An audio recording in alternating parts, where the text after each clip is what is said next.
Guys, welcome back to my YouTube channel. कैसे हैं आप सब? Good morning to everyone. Let's drink water. इन्होंने आज फिर वही किया, सुबह 6:30 बजे पू पू और उठा दिया। आज मैंने दोबारा से वॉशिंग मशीन लगा दिया क्योंकि सारे कर्टन्स थे, वो कर्टन्स धोने हैं। जैसे हमारे यहाँ पे बैठे हुए हैं। मैं कल रात को ना ये सोच रही थी, मैंने कहा जो औरतें बहुत अच्छे से सजती संवरती है, सब कुछ है और सुंदर होती हैं, लेकिन वो फिर आपकी इज्जत नहीं करेंगी, ऐसी बहुएं आपको अच्छी लगती हैं। लेकिन अगर मैं अपने हिसाब से रहना चाहती हूँ, मैं अपने हिसाब से रह रही हूँ और मैं आप लोगों से बहस नहीं कर रही, सिंपल सी बात है। मैं आपको इधर से सुन रही हूँ, इधर से निकाल रही हूँ, मैं आपकी डिसरिस्पेक्ट नहीं कर रही until you are doing that, ठीक है?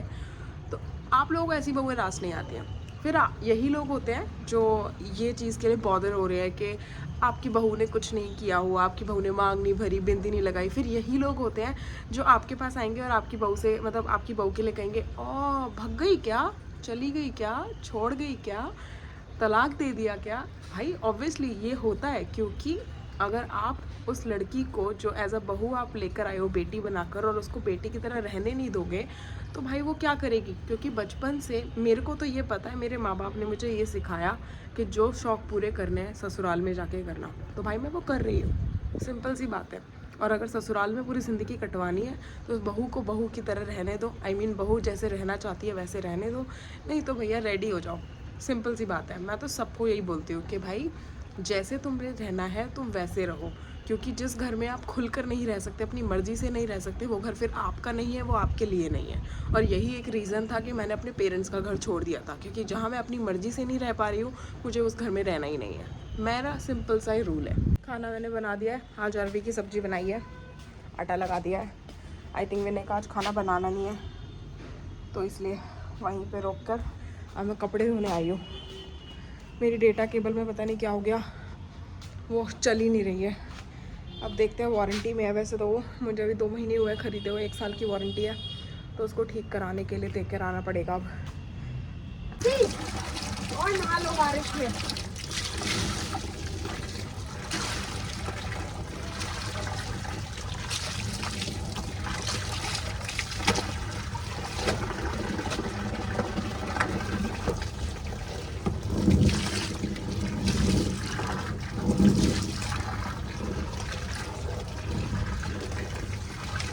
आओ बेटा, हैप्पी डॉग बनेंगे। 1 2 3। जल्दी जल्दी खेलेंगे। दूसरी बॉल से, दूसरी। 1 2 3।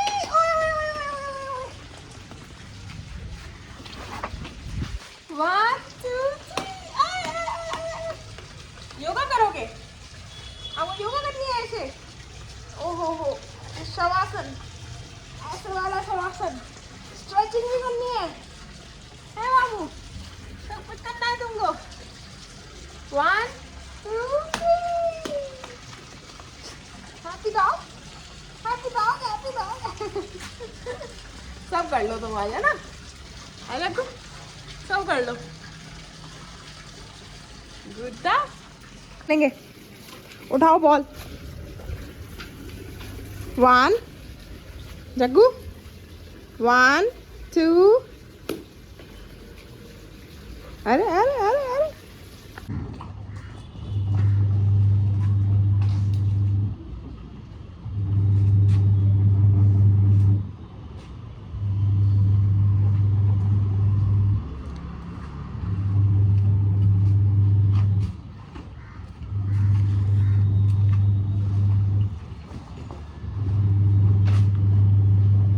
हमारी गैस भी साफ़ हो गई है, बाथरूम का सामान भी सारा साफ़ हो चुका है, ऑलमोस्ट पर्दे भी धुल चुके हैं। बस 2 मतलब इसमें रह रहे हैं थोड़े से, 2 पर्दे इसमें हैं, 5 पर्दे इसमें हैं, ये तो धुलने हैं और ये इसमें डलेंगे।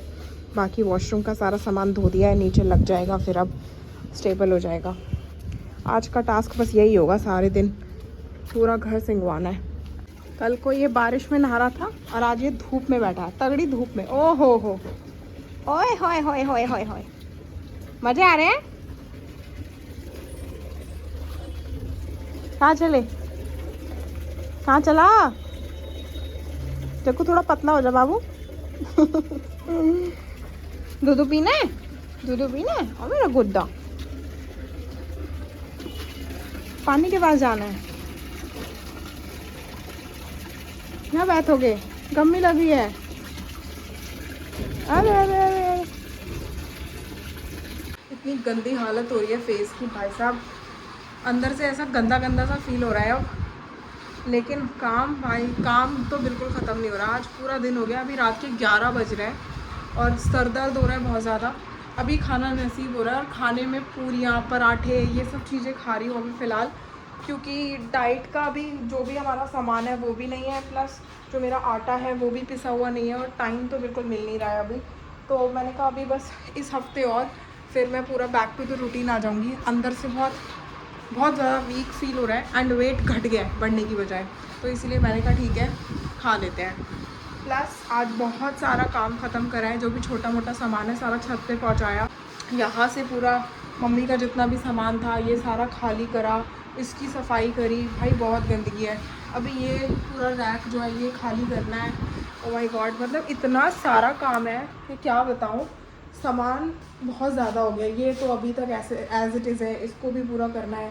ये मसाले के डब्बे यहाँ पर रखे हुए हैं, इनको भी ठीक करना है। प्लस ये जो किचन में सारा सामान ऊपर जो स्टील का है ये सब उठा के रखना है, क्योंकि यहाँ पे कांच का सामान आएगा। क्योंकि कांच को मैं ऐसे स्टोर करके नहीं रख सकती, लेकिन हाँ स्टील को मैं अच्छे से स्टोर करके रख दूँगी, क्योंकि जब हमारी किचन रेनोवेट हो जाएगी ऊपर, तब हम उसमें किचन में स्टील के डब्बे भी हमारे यूज़ हो जाएंगे। कांच के तो ऑफकोर्स वो डेली यूज़ में है ही। तो यूज़ेबल सारा सामान है, लेकिन बस वही है कि उसका यूज़ किस तरह से करना है वो थोड़ा सा देखना पड़ेगा। बट टाइम तो इसमें लगने वाला है। फिर ऊपर से नॉर्मल जो घर के काम होते हैं, नॉर्मल ऑफिस के काम, क्लास के काम, सब कुछ चल ही रहा है। तो बहुत ज़्यादा हेक्टिक वाला स्केड्यूल हो गया है अभी फ़िलहाल तो। बट ठीक है, टाइम तो लगता ही है। कहीं जाते हैं तो सेटल होने में तो बहुत टाइम लगता है। खैर अब ये है कि यहाँ पे सेटल हो रहे हैं, तो बस ये है कि ये नहीं सोचना है कि अब यहाँ से निकल जाएंगे, तो वो वाली बात है। और बाकी तो कुछ चल ही नहीं रहा, यही है जो है। इसके अलावा तो क्या ही बताएं आपको। फैमिली इश्यूज़ तो सबके यहाँ ही चलते हैं, यहाँ भी चल रहे हैं। सब कुछ जलन हो रही है, यहाँ पर क्यों आ गए हैं, इनके घर में आने बैन हो गए हैं, फालतू की चीज़ें, मम्मी को कान भरना। ये मेरी देवरानी जेठानी, मतलब सारी जेठानियाँ ही हैं, तो ऐसे काम करना, मतलब समझ नहीं आता कि आप किसी को देख के खुश भी नहीं हो, किसी को देख के दुखी भी नहीं हो। आपको मतलब ये है, आपको बात भी नहीं करनी सामने वाले से, लेकिन आपको सामने वाले की बात करनी है किसी और से। मतलब फ़ोन पे डायरेक्टली आप मम्मी से मेरी बात कर रहे हो, लेकिन मेरे से आप बात नहीं करोगे कि हमने हवन कराया, हवन में नहीं बुलाया मेरी जेठानियों को। अरे भाई, तुमने अपने घर का हवन कराया, तुमने अपने घर का इनॉग्रेशन कराया, पूरा घर बनाया, तुमने बुलाया, तुमने सुहागन की वो पिन्नी होती है काइंड ऑफ, अगर आप लोगों में से कोई जानता होगा, तो वो कराई, आपने बुलाया। तो मेरे से कैसे एक्सपेक्ट कर सकते हो कि मैं आपको बुलाऊंगी? जब आप मुझे कुछ मानते ही नहीं, तो मैं भी आपको नहीं मानती। Tit for tat. तो मेरा तो सिंपल सा रूल है भाई, जिस तरह से बेइज्जती तुमने मेरी करी है इतने सालों में, उस बेइज्जती का आके पहले बात करो। मैं ये नहीं कह रही कि माफ़ी मांगो, बट एटलीस्ट कॉन्वर्जेसन होनी चाहिए कि जो हुआ हो गया, उसको छोड़ दो। लेकिन ऐसे डायरेक्टली आप आकर बात करोगे, नॉट पॉसिबल। प्लस अब इस घर में सब जगह मेरा, विनय का और मम्मी का, तीनों का सामान है। तो जिस तरह से मैं इन लोगों के घर में एंट्री नहीं कर रही हूँ कि इन लोगों का कहाँ पे क्या रखा है या फिर कुछ भी, तो मैं भी अपने घर में एंट्री नहीं करवा सकती। तो इस घर में अब वो आएगा जो मुझे, विनय और मम्मी तीनों को रिस्पेक्ट देगा। अगर तीनों में से किसी एक को भी रिस्पेक्ट नहीं दोगे ना, आपकी एंट्री यहाँ पर बंद है। सिंपल। अगर पीछे सुनना है तो पीछे सुनो, मुंह पे सुनना है तो मुंह पे सुनो। मैं तो सिंपल बोलकर चल रही हूँ भाई, क्योंकि दिमाग हो रखा है इस टाइम पे इतना ख़राब, सोच के कि इतनी बड़ी फैमिली होने के बावजूद आप लोग इतना ज़्यादा जल रहे हो, इतना ज़्यादा खिलस रहे हो कि मेरे को देवरानी नहीं मानना तुझे, तू है कौन, फलाना ढमकाना। अरे तुम इतनी सारी चीज़ें मुझे बोलोगे तो तुम क्या सोच रहे हो कि मैं चुप रहूँगी और मैं भूल जाऊँगी वो पास्ट की बातें? नेवर।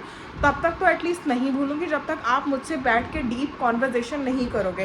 एंड उसके बाद भी मैं आपको फॉरगिव कर सकती हूँ, लेकिन चीज़ें फॉरगेट तो नहीं हो सकती।